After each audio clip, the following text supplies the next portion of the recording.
Hello everybody, this is Margaret Harris in Geneva on this Thursday, August 13, welcoming you to today's World Health Organization press briefing on COVID-19. We have with us, as always, the WHO Director General, Dr. Tedros, along with Dr. Mike Ryan, Executive Director of our Emergencies Program, Dr. Maria Van Kerkhove, Technical Lead for COVID-19, and a big panel of experts today. So please ask a good broad range of questions. Our experts include Dr. Bruce Aylward, Dr. Mariangela Simao, Dr. Sumia Swaminathan, who's joining remotely, and quite a few others. As usual, we're translating this simultaneously in the 6 official UN languages, plus Portuguese and Hindi. Remember that under the Zoom system, you need to go to the Korean button to use Arabic. But now, without further delay, I'll hand over to Dr. Tedros. Dr. Tedros, you have the floor. Thank you, Margaret. Good morning, good afternoon, and good evening. We're half a year on from the WHO sounding its highest alarm by declaring the COVID-19 outbreak a public health emergency of international concern.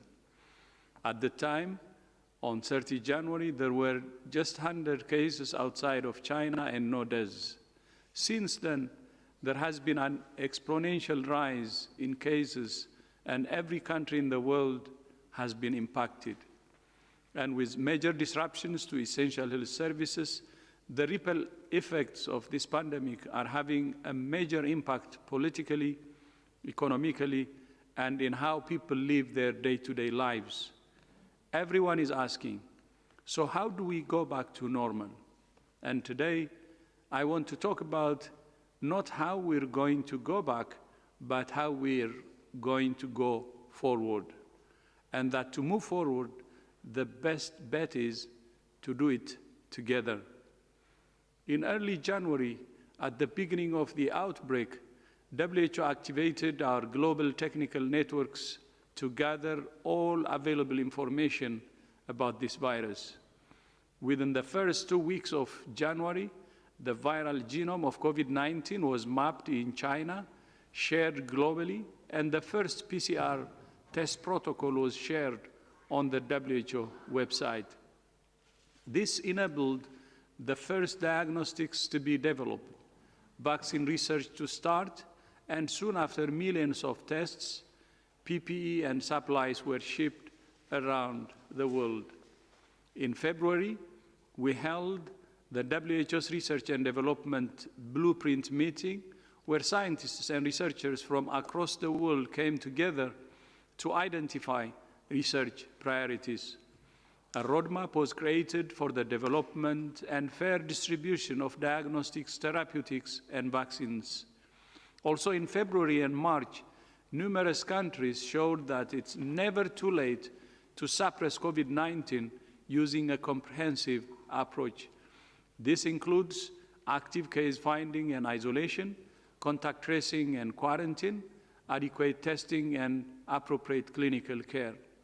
With these tools, it was clearly possible to break the chains of transmission by a combination of traditional public health techniques. As the pandemic evolved, countries clearly needed to come together in an unprecedented way to develop new vaccines, diagnostics, and therapeutics, and to set the stage for ensuring that they reach all people everywhere.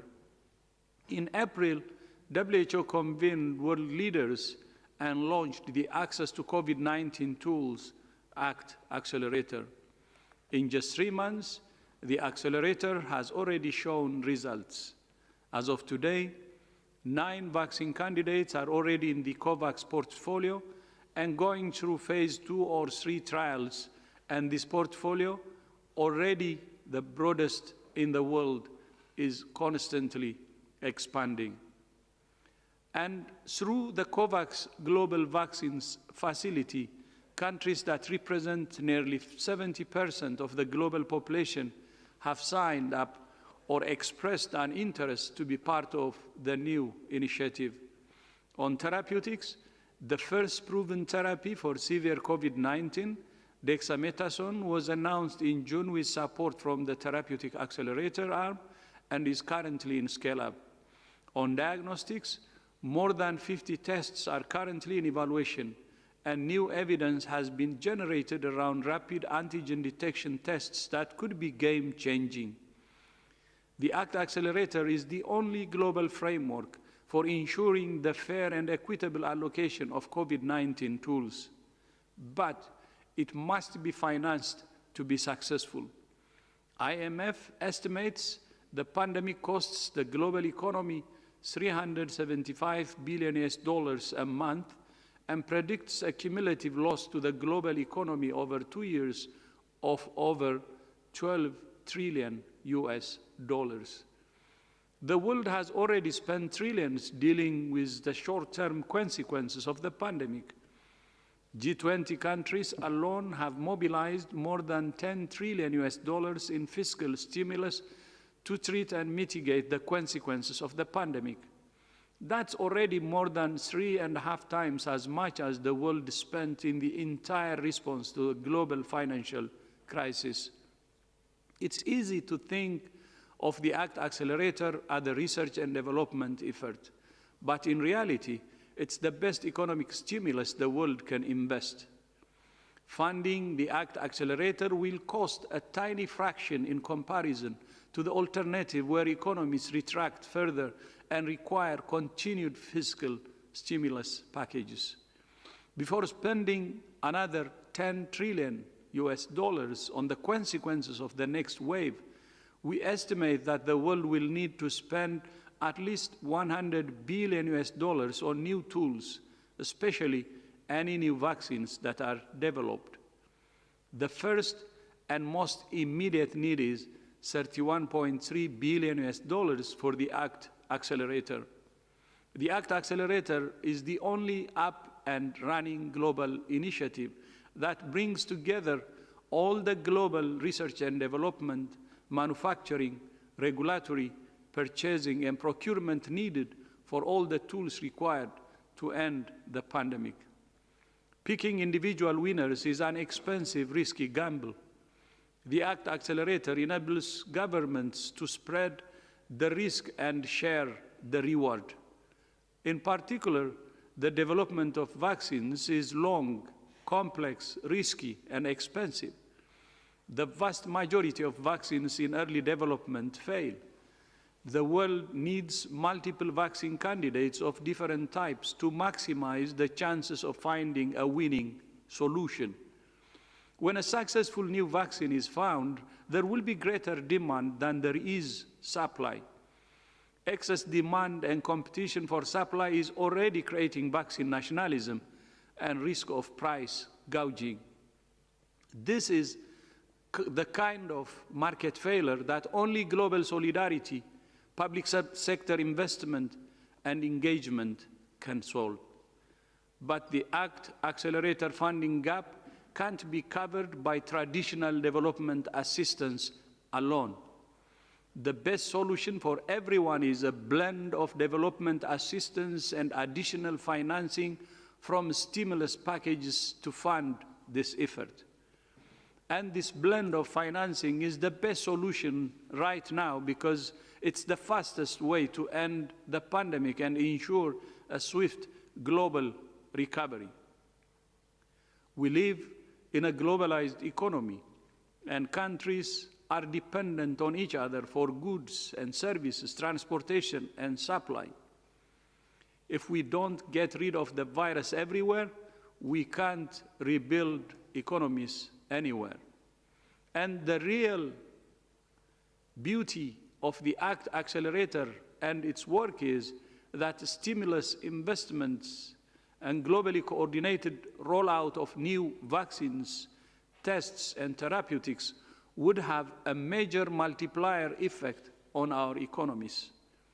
The sooner we stop the pandemic, the sooner we can ensure internationally interlinked sectors like travel, trade, and tourism can truly recover. There is hope. If we all deploy the tools currently at our disposal today And if we collectively invest in new tools through the ACT Accelerator, we have a route out of this pandemic. Together, together, together with solidarity. Over the past 2 years, working with the government of the Democratic Republic of the Congo, communities, health workers, and local and international partners, we collectively defeated one of the most difficult Ebola outbreaks the world has ever faced. However, at the time of COVID-19, the outbreak in Equator province is a worrying development. So far, there have been 86 Ebola cases across the province. The country, government, and partners face significant logistical challenges in being able to rapidly investigate and establish response capacities in extremely remote and difficult areas to access.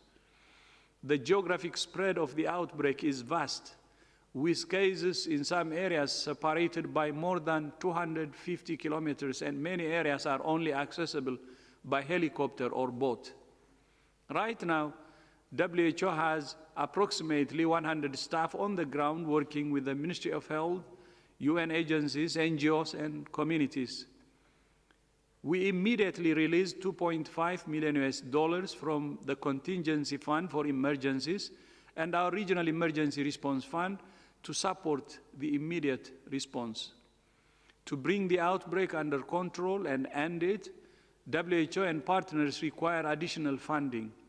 We're currently working with surrounding provinces and neighboring countries to enhance preparedness as we did with the previous Ebola outbreak in Eastern DRC. As we know from past experience, this is not just a matter for a country's health security. It is a matter of global health security. Whether it's COVID-19, Ebola, or other high-impact epidemics, we must be prepared, we need to be on high alert, and we need to respond quickly. And our best chance to be successful is always do it together. I thank you. Thank you very much, Dr. Tedros. I'll now open the floor to questions from journalists. But before that, I'd like to remind you that if you want to ask a question, you must use the raise your hand icon, even if you've submitted the question beforehand. And I'll also apologize to you now to those who miss out. We've got a lot of people online, so please restrict your questions to one question. I know it's a really complex subject, but please try to just ask the one question. We've got a lot of very strong science and health journalists on the line, and we'll start with Helen Branswell from Stat News. Helen, could you unmute yourself and ask your question? Hi all. Thank you very much for taking my question. I've asked it before and I'm going to ask it again. One of these times the answer might be different. Is there any evidence yet of confirmed reinfection of cases of people who had earlier had infection and have had a second subsequent infection? Thank you. Hi, Helen. Thanks for the question. It's a timely one. I think this is on the minds of many individuals. There are some examples of countries that have suggested that an individual may have been reinfected. It's still not confirmed. What we need to be able to do is to look at a few things. One is the testing that's been done in an individual and how long that individual tests positive, because some people can have PCR positivity for many weeks, not just days, but many weeks. And it doesn't necessarily mean that they are infectious for that long. In fact, we know that they are not infectious for that long. There are some examples of individuals who have had, that have tested PCR positive and then after several days, several weeks, have tested, after testing negative, have tested positive again. We've had some examples in Korea, and that was not an example of reinfection. There's what we are trying to do in the instances where there may be an individual that tests positive again. We need to look at a few things. One is how the tests were collected, what samples were collected, the tests that were used to see if there are any issues of false positivity or false negativity. And what we ideally would like is to look at sequencing if the virus can be isolated, if sequencing can be done, so we can look and see if somebody has been reinfected. The third thing that we're looking at is the immune response that an individual has after infection. You've heard us talk about this quite a lot. There's a lot that we're still learning. We expect that individuals who are infected with the SARS-CoV-2 virus develop an immune response. We don't know for how long that immune response lasts. We don't know how strong it is or for how long it lasts, and that is something that is currently actively under development. And of course, somebody will have protection from reinfection while they have those antibodies. So it's a long-winded answer to say we don't know yet, but we are actively following up any examples where this may be suggested. Thanks very much, Dr. Van Kerkhove. The next question comes from Antonio Barreto from the Spanish newswire EFE. Antonio, could you unmute yourself and ask your question? Hola, buenas tardes. Quería preguntarles por la vacuna rusa. Ya la Organización Mundial de la Salud en los últimos días pues, ha reaccionado un poco con cautela al anuncio por parte del presidente Putin y quería saber si pasados los días tienen más información sobre esta vacuna, si creen que sería fiable, sería posible extenderla a otros países y si está dentro de las 9 vacunas que el doctor Tedros ha mencionado en su discurso inicial. Gracias.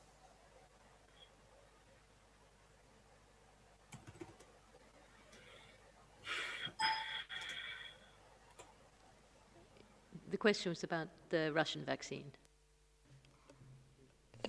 So thank you very much. This is Bruce Aylward, who's heading up the hub for the Actic Accelerator. As everyone on the call is aware, we have now dozens and dozens, indeed, well over 170 vaccine candidates that are under evaluation around the world at different stages. 26 of those have been in clinical trial, one of which, as people on this call will be aware, was the Russian vaccine. It was not one of the vaccines that are in the COVAX portfolio. I think there was a specific question about the 9 that are in the portfolio. It does not include that vaccine or those vaccines. And in terms, I think there was a specific question about whether or not we would see the WHO expanded use of that. We don't have sufficient information at this point to make a judgment on that, and we're currently in conversation with Russia to get additional information, understand the status of that product, the trials that have been undertaken, and then what the next steps might be.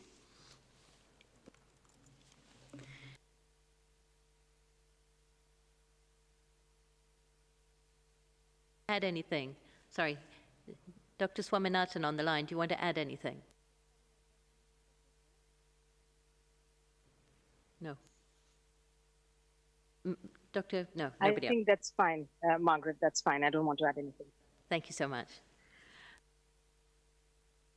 The next question goes to Kai Kupferschmidt from Science. Kai, could you unmute yourself and go ahead? Yes, thanks for taking my question. So very, very big picture question. I'm curious, so, following the WHO numbers on COVID-19, you can kind of see that globally the numbers are leveling off. Now, I'm aware that this is, as a pandemic, this is a lot of different outbreaks, all going on at the same time, each with its own dynamic. I'm just curious whether you can speak a little bit to, the global picture at the moment. How do you see it? Do you expect the numbers globally to kind of stay at this spot or even go down? What's the dynamic if you take the very big picture view at the moment? Thanks. I think I can start, but Maria, Bruce, and others may wish to weigh in. I think yes, I mean, you are right. The numbers vary from week to week, from month to month, from geography to geography.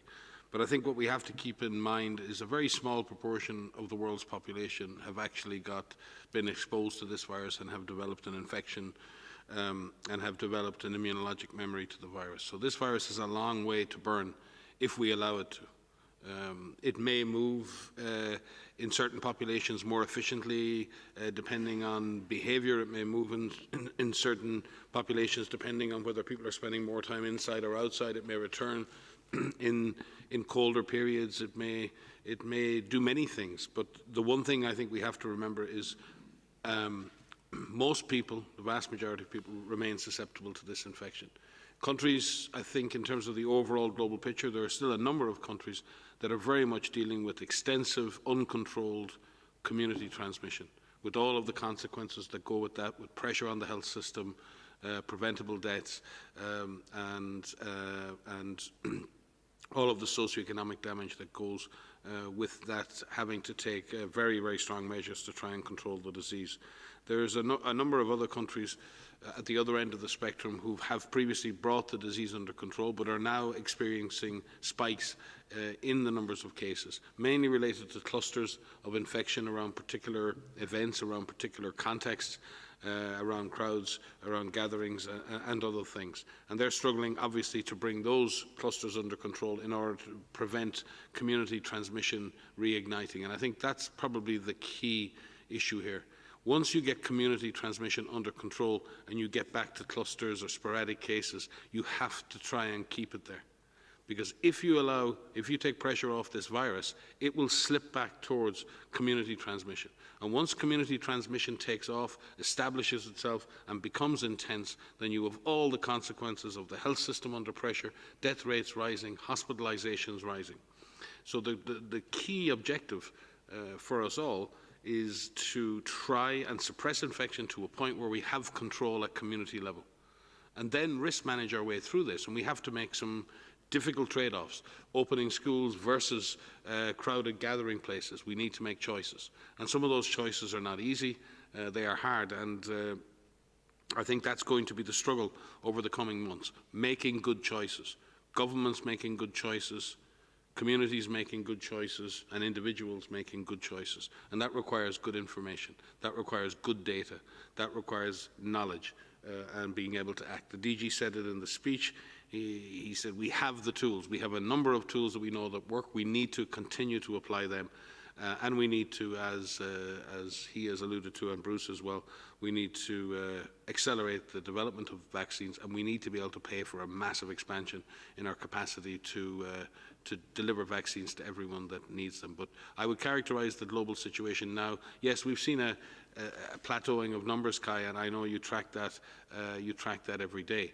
But this is like the cascades of a waterfall. You can go down one level and you think you're in calm water, and you go over the next level and you're in a waterfall again.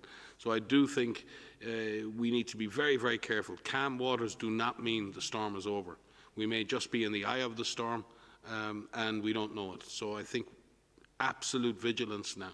And those countries that have made progress, please retain that progress. You will lose that progress if you relent, if you become complacent. Those countries that are in community transmission, the DG keeps saying it, there is always time to turn it around. Some of the countries now that have the best numbers are countries that had terrible outbreaks only a few months ago. Look at Italy. Look what Italy has achieved in terms of its ability to control this disease. It is never too late to put this virus under pressure. So those countries that have made progress give us hope, but those countries who have made progress need to remain vigilant. If I could just add, I mean, we've said it many times, but the trajectory of this pandemic in every country is in our hands. It remains in our hands. And I think that we need to say that as much as we possibly can, because there is hope of countries that have been in terrible situations, as Mike has just said, that have turned it around.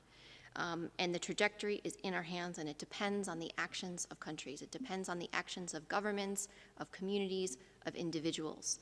There are many situations where we have choices, where we can reduce our risk of exposure, and it is really, really critical that as societies open up, that we minimize the infections, the number of people that get infected, even among people who are at a lower risk of developing severe disease, because they may also pass the virus to somebody else who may be of a vulnerable category, who could develop a severe disease, need hospitalization, and die. And I think that's really, really important. And I think what we're learning 7 months in is that the actions that need to be taken at the different levels to suppress transmission, to reduce mortality now, with the tools we have now, are fairly clear. It's the implementation that is incredibly difficult. And the consistency and the vigilance and the focus to do this, having clear plans, but localized, adapted implementation is really, really difficult. And to have this done at the scale that's necessary, depending on the intensity, and what we're seeing for countries that are opening up, that are seeing these clusters, really quick action to stamp out and put out those individual fires where those outbreaks are happening is proving successful. So as an individual, avoid the crowded places, wear a mask where appropriate, listen to your governments. If you're asked to stay home, please do so, because there are many frontline workers, essential workers who are out there who are doing incredibly hard work that are keeping people alive. Everybody has a role to play, and we will say this over and over and over again, that we have control, we have power, that we can play a role in this and really do everything we can to prevent ourselves getting infected and preventing ourselves from passing it to someone else. Thank you very much, Drs. Ryan and Dr. Van Kerkhoff. I'd also remind you, as I said, we've got a wealth of expertise in this room and on the line. I mentioned Dr. Soumya Swaminathan. We also have Dr. Hanan Balki, who can talk about the therapeutics arm of the ACT Accelerator, among many other topics. We also have Dr. Edward Kelly, who can talk about the health systems arm of the ACT Accelerator. So you've got a great opportunity here today. The next question goes to Simon Ateba from Today News Africa. Simon, please unmute yourself and go ahead. Thank you for taking my question. This is Simon Ateba from Today News Africa in Washington, D.C. It's been 6 months since the first confirmed case of COVID-19 was recorded in Africa. Between then and now, more than 1 million cases have been recorded and over 24,000 people have died. However, these cases are mainly concentrated within 5 countries in Africa: South Africa, Egypt, Nigeria, Ghana, and Algeria. I was wondering, do we know exactly why some countries are affected more than others? And what are other countries doing right that these 5 countries are not doing? Thank you. Thanks, Simon. I think there's a number of factors at play here. I think, if I remember correctly, you said South Africa, Nigeria, Ghana, Egypt, and what was the other one? Ghana. And if you look at those are very high populous. I think Egypt and Nigeria and South Africa, probably the most populous countries in Africa. So yes, we would expect the most cases to be in those countries because that's where we have the most people. Some other factors, South Africa would have imported disease much earlier than other countries, quite early in the course of this pandemic. The pandemic has had longer to generate its epidemic curve in that situation, equally Nigeria as well. So some of these countries are highly connected. If you look at these countries, they're very connected through direct airline routes and others to Europe, and they may have imported disease earlier. They also have a lot of family and other links with other countries. So there may be elements of how the disease and when it was introduced into those countries. Also, I would argue that paradoxically, these 5 countries actually have relatively strong public health systems. They have good surveillance systems, they have good national labs, and they may actually be detecting more cases than some other countries. So the absence of evidence is not evidence of absence, and in this case I think countries with stronger public health laboratory systems tend to find cases more quickly. So equally though, on the other side, there are risk factors associated with these countries, and that is large, dense urban populations in Nigeria, in South Africa, in Egypt, and therefore on the other side of it there are pockets of poverty and large pockets of urban poverty in which this disease can spread much more easily. So I'd say there are factors in 2 directions, Simon. These countries are more at risk. These countries have larger populations. These countries have strong surveillance capacity to detect, but also there are real reasons why these countries are at higher risk given their population distribution and their dense peri-urban and urban populations. Maria, would you like to add? Yeah, just to briefly add to say, in addition to what Mike has said, I think one of the things we need to accept that in all countries, there are unrecognized cases that are not being picked up by current surveillance strategies, that are not being picked up by current testing strategies. And while Africa has done an incredible job of building and increasing and expanding testing capacity to be able to detect COVID-19 cases, it isn't evenly distributed throughout the entire continent. And so I think there may be unrecognized cases that way. There's also demographic differences where you have younger populations. Median age of a population is younger than some countries, perhaps in Europe, in North America. And you have different prevalences of underlying conditions, which put people who are infected with the SARS-CoV virus at a higher risk of developing severe disease, therefore possibly being detected by the health system. And I think there's a number of factors there. And I think in the beginning of this pandemic, we were asked this question a lot of why aren't we seeing so many cases in this country or that country? So it's a combination of factors. I think one of the things that I find quite interesting are the results from the early seroepidemiologic studies. There's a variety of them, a large number of them that are happening across the globe, more than 100 at present. And some of the early results in Africa are suggesting that there are people who have detected antibodies, meaning that they have been infected, but they were unrecognized. They weren't picked up by the current system. And so I think we also need to look at that data as well. And perhaps they didn't develop a severe disease, or they didn't develop a disease and therefore weren't picked up. So as Mike has said, it's a number of factors that are largely contributing to why we see differences in testing and differences in detection across countries. Thank you very much, Dr. Ryan and Dr. Van Kerkhoff. The next question is from Bianca Rotier from Il Globo, Brazil. Bianca, can you unmute yourself and ask your question?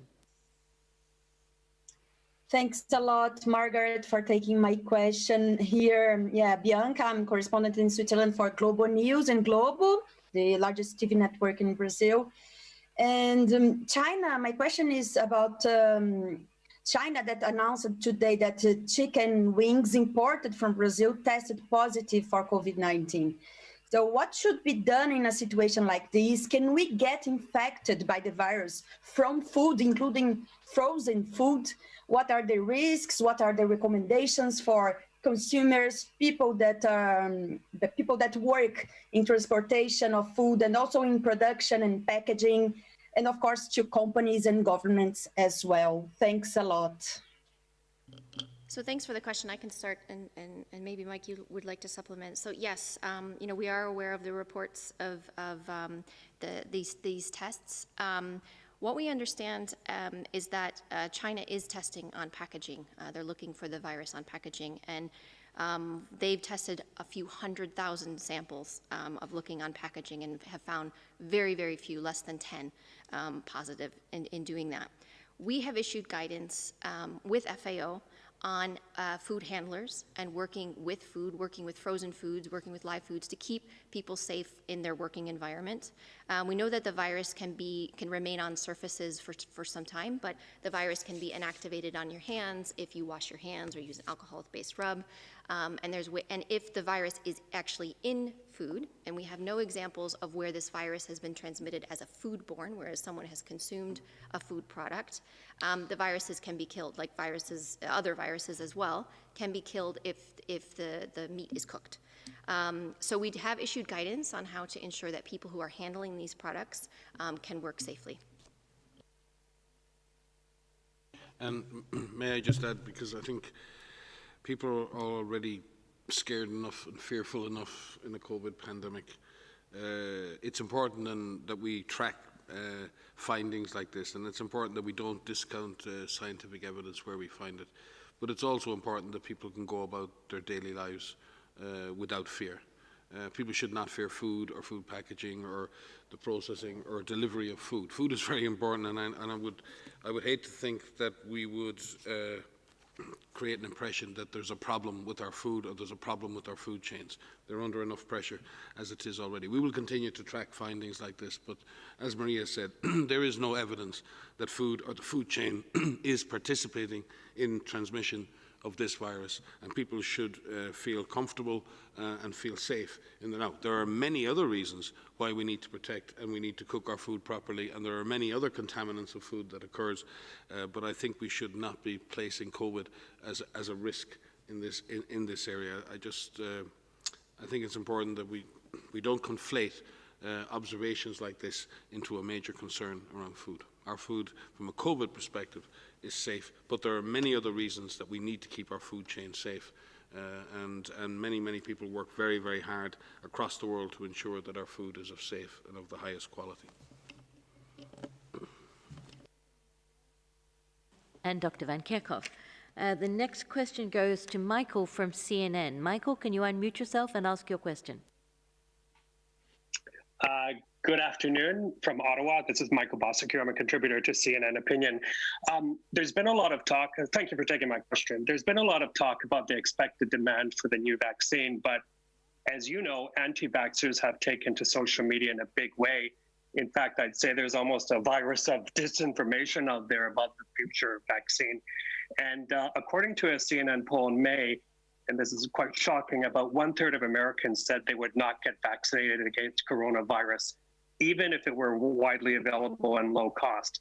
And then just quickly, I interviewed just now the head of Rotary International, John Halko, and he said one of the end games of COVID crisis will be vaccinations and that there will be resistance. However, there's a lot to learn from polio in terms of how to overcome the resistance. So my question is, what needs to be done? Have governments underestimated the degree of resistance, and is it too late to counter that effectively? Thank you.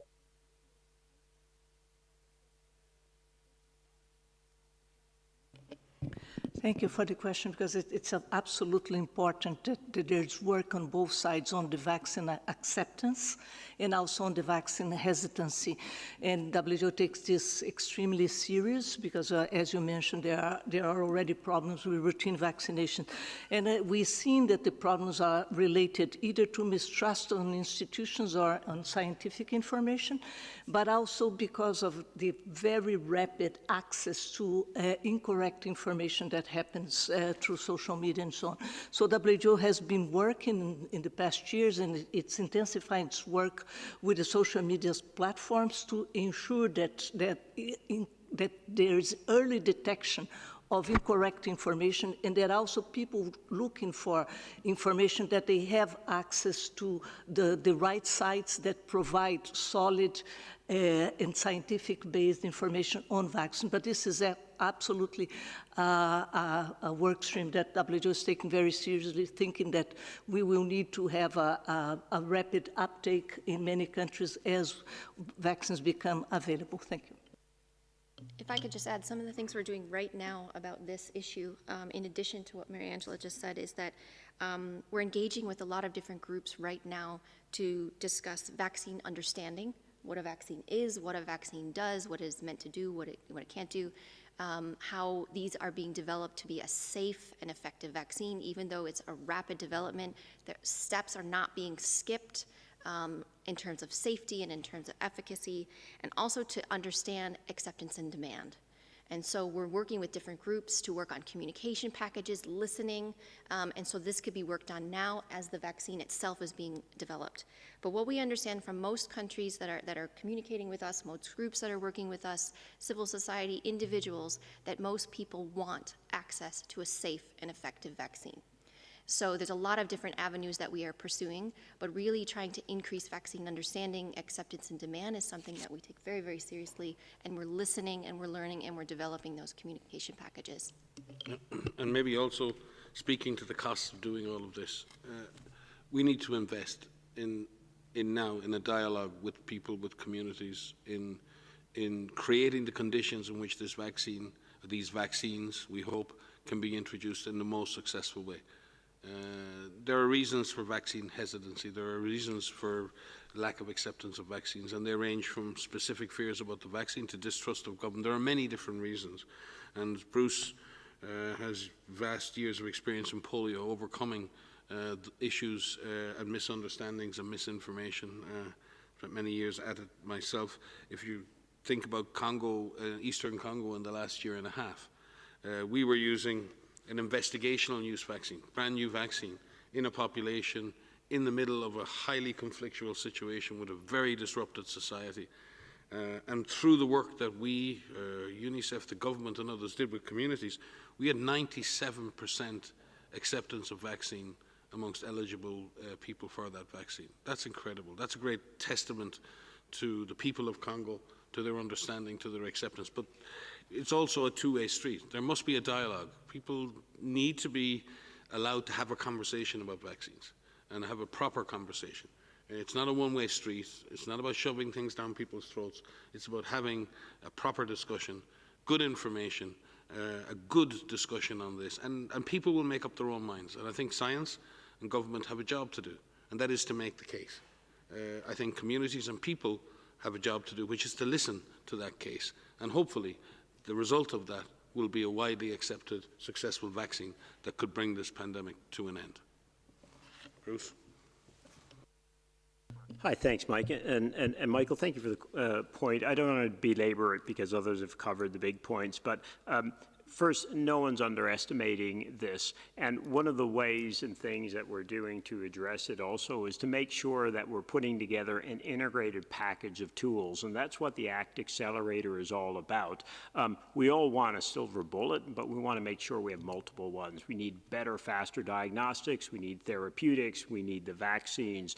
Not everyone may use a vaccine. It may not work in everyone, so we need the other tools. And as Mike has been emphasizing, we need those tools now, especially the diagnostics, to be able to get the massive step change in terms of the coverage of folks who, number one, know their status, whether or not they have the disease, and number two, whether or not they're still shedding and they're isolated properly. So that's the reason, and again, one more of the arguments, as we do all these pieces to work now to be prepared for optimum uptake, that we also have the other tools.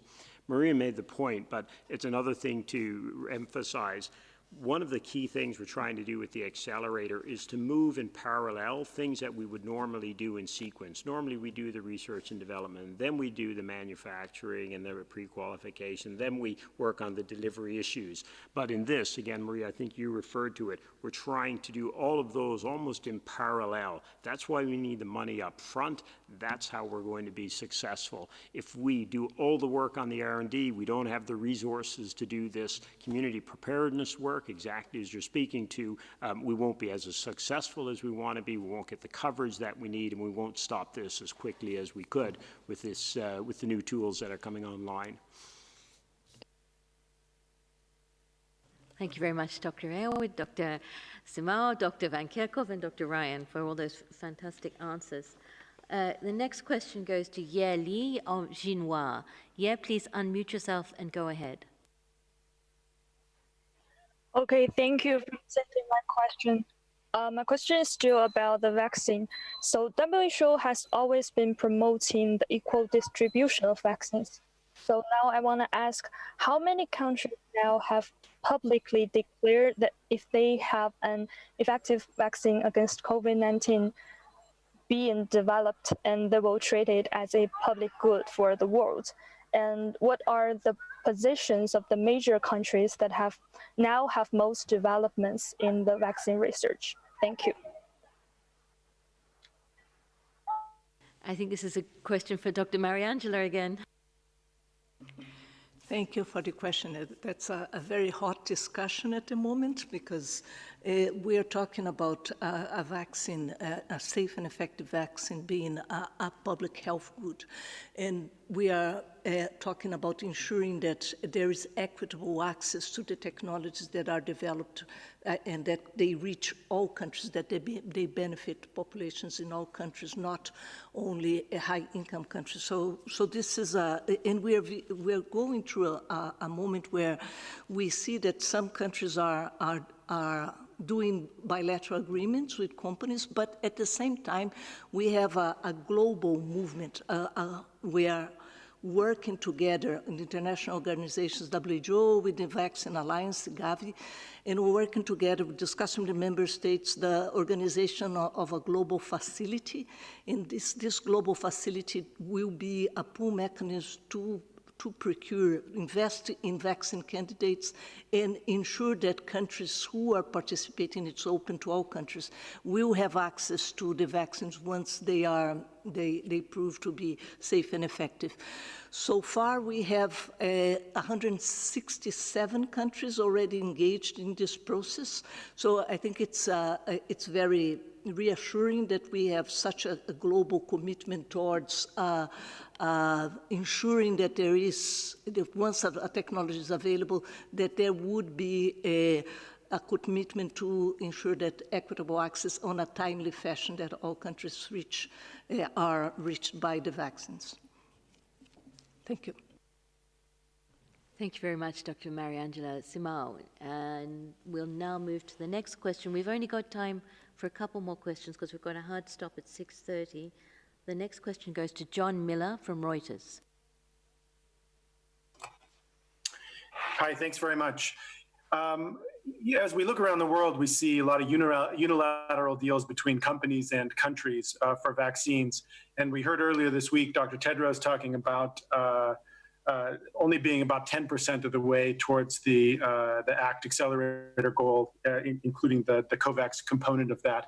And I'm wondering, do you have concern that these unilateral deals, whether it's between Switzerland and a company or the US or Europe, that they are competing with efforts on a multilateral level to address this problem perhaps in a more comprehensive way? Thanks. Thanks so much for the question. And it relates a little bit to the question that we just heard. You know, it's an interesting situation we're in. When we first started talking about vaccines, of course, against this disease, everybody was quick to say it's so important that we have enough of these products and we equitably distribute these products. But then, of course, we've seen a lot, as you just mentioned, of countries now moving forward on bilateral deals, we call them, or multilateral deals to try and secure access for their populations. And the motivations behind that at a certain level, of course, they can be understood. What's interesting now, and it's a little bit the point that Mariangela just spoke to, is over the last couple of months, there's been an increasing recognition among countries that it is not enough to vaccinate their own populations, and they're also recognizing that they don't need to vaccinate their whole populations immediately to get the biggest bang potentially from these vaccines. And what we're seeing more and more is that even in fact, just over the last few days, even in weeks, we're seeing countries that have set bilateral and multilateral deals coming to us and saying, look, how do we work with you to make sure that we're part of a solution that ensures that this rolls out simultaneously to the world? Like the Director General said, there's self-interest in this as well as the moral case for it, because there's a recognition we cannot get the global economies moving again. We cannot get travel, trade, transportation. The world is just too interlinked.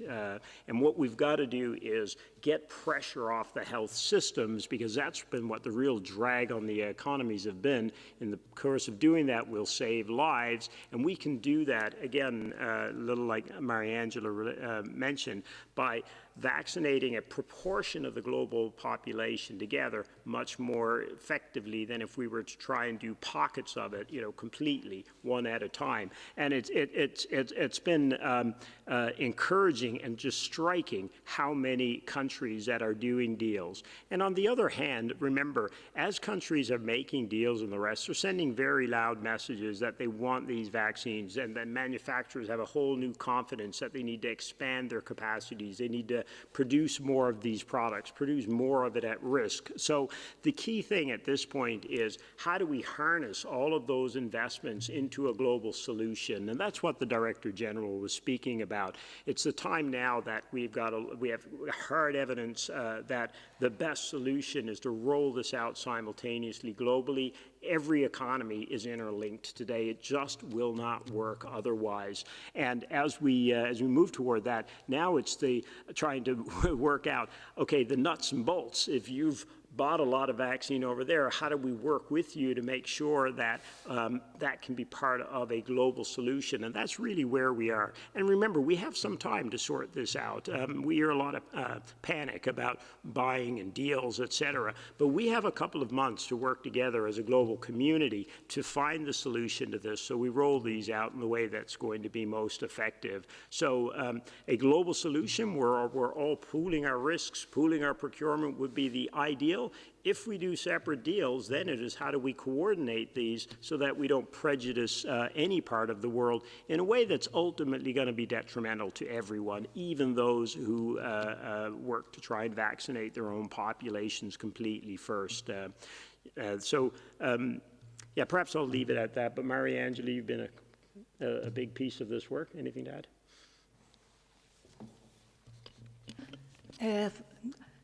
I think the fact that if you are betting in one or two candidates, we have around 200 vaccine candidates at the moment.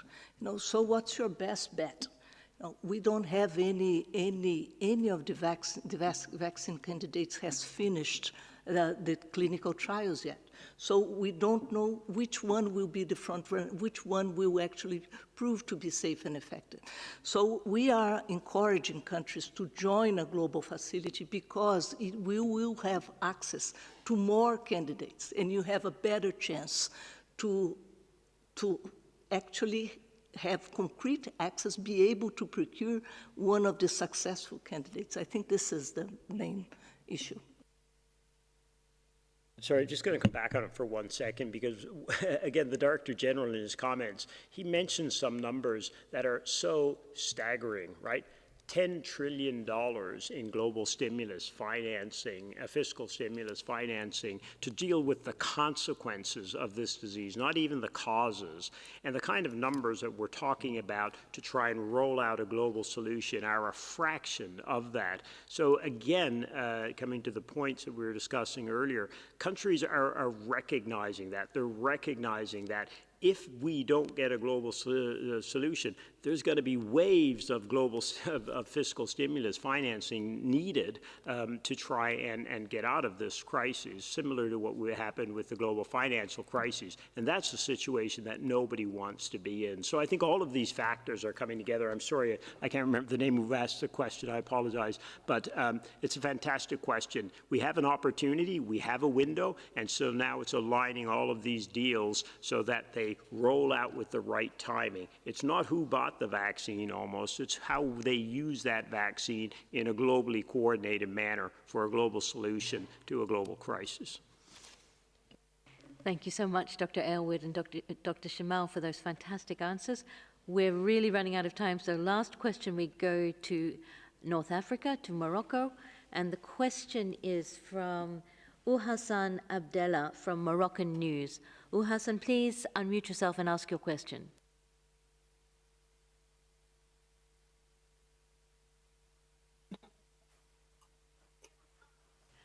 مرحبا شكرا لكم على منح الكلمة.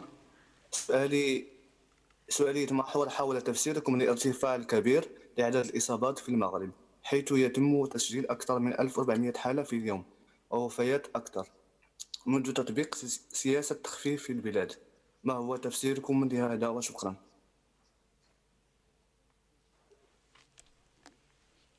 شكرا. Thank you. Shukran. I think this question will be for Dr. Ryan.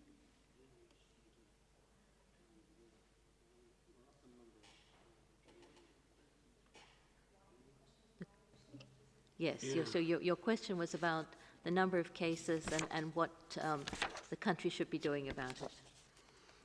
Yeah, we'll just trying to get the exact numbers. Sorry, forgive me, for Morocco. Maybe Maria, you can start. Yes, so according to our data as of yesterday, 35,195 cases. New cases in the last week, almost 8,000 cases in the last week. Maybe to, and the number of deaths I think is 556.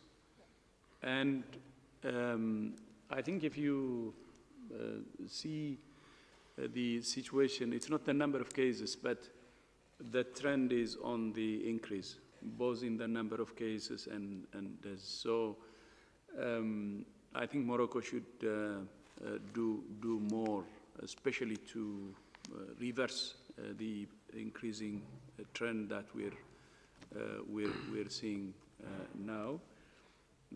Compared to many countries, actually, if you see the number of deaths, it's low, but with the increasing trend, it may, if it continues to increase, it may get serious. So our advice is, with the increasing trend, to be more aggressive in the interventions that they take, tailored to, of course, the COVID situation at subnational levels and below, and tailored action can be taken in areas where there is more contribution of cases, because we don't think that the situation is very even throughout the country. So they can focus where the concentration of cases is, and where especially the new cases are coming from. But the last August, the week of August 3, is the highest since the outbreak actually started in terms of number of cases, which is almost close to 7,000 in a week, which is the highest number of cases reported. And if we can supplement as well, while the numbers, for example, across the Eastern Mediterranean, North Africa, Middle East, numbers in places like Saudi Arabia, Pakistan, and others are falling, and in the Gulf countries, we've certainly seen rapid increases in Morocco, in Lebanon now, unfortunately, and that's a big concern in the aftermath of the explosion. There is the rising number of cases in Lebanon and the stress that the health system is under. But similarly in Syria and Iraq, and of note, in the last 24 hours, Iraq has the most cases, new cases, reported from the Eastern Mediterranean region. I believe that's the first time where Iraq has had the top number of cases for that region. So I think we're seeing a very dynamic situation in the region. Morocco's also had some previous issues of clusters of infections in prisons and other places, and again it shows the difficulty. When you get clusters established in certain areas and certain groups, you may end up with those clusters extending into full-blown community transmission. So Morocco is not alone in North Africa or in the Eastern Mediterranean with an increasing trend of cases, and as the DG says, every country now needs to double down, examine what it's doing, where it's doing it at national and subnational level, and effectively use the tools that we do have. And Morocco has, if you go back over the last number of months, actually Morocco had a very, very low level of disease right the way through the early parts of this pandemic. So there's no question that Morocco has the capacity to do that. Every country has had to contend with flare-ups. Every country has had to contend with this disease bouncing back. The question is not, does the disease bounce back? The disease bounces back. It happens. It's a virus. It exploits weaknesses and gaps in our system.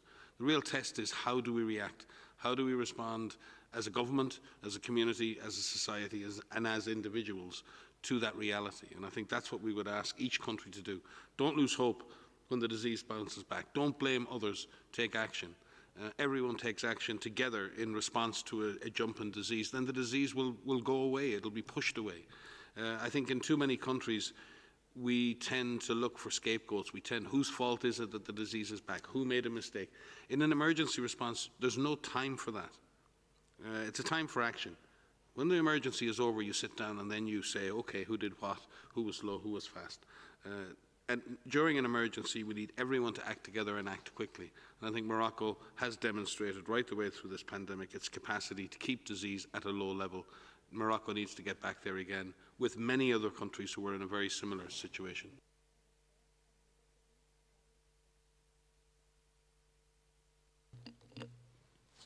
Thanks, Margaret. Just to Mike's point, this really comes back to what Kai asked earlier about this leveling of virus that we're seeing globally. I mean, what we're actually seeing, and as Mike talks about all the time, is two factors. The first is the scale of the susceptibility in the world. The vast majority of the population in the world is susceptible to this disease. The second thing that we're seeing is the stringency of the application of control measures is dropping. People are coming closer together, as Maria's been talking about. Masks aren't being used always the way that they should, et cetera. And so any leveling of the disease that we're looking at should just lulling you into a sense of false security, because this disease, like Mike's been emphasizing, has lots of space to still cause trouble. When it does level, Kai, we have to take advantage of that opportunity to really get the testing in place, get the isolation capacity in place, get the contact tracing and quarantining working, because the vaccines are not going to be here tomorrow, but the virus is here today, which means we've got to use the tools we have today, or we're going to see these flares just like our caller from Morocco emphasized. But there's so much can be done long before we have a vaccine. Thank you so much. And on that important note of hope and action, I will close the press conference. Remember, we will post the audio files, and we will also post a copy of the Director General's speech. Now I'll hand over to the DG, Dr. Tedros, for final words. Yeah, thank you so much. So thank you to those who have joined today. And